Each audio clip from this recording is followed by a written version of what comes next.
I'm Lizzie Collingham and this is my book, The Biscuit, The History of a Very British Indulgence. The first biscuits were just slices of dried bread. The ancient Greeks would make barley bread, cut it into slices and dry them in the oven. The result was hard, dry rusks, which you could keep for years.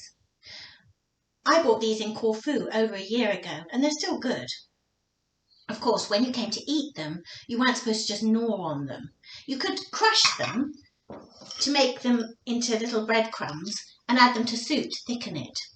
Or you could reconstitute them in water back into soggy slices of bread. A 12th century recipe from a Greek monastery suggests cooking onions in olive oil with some herbs and then pouring them over the crushed biscuits. Fishermen used whatever meat was to hand to make a stew which they would pour over their ship's biscuits.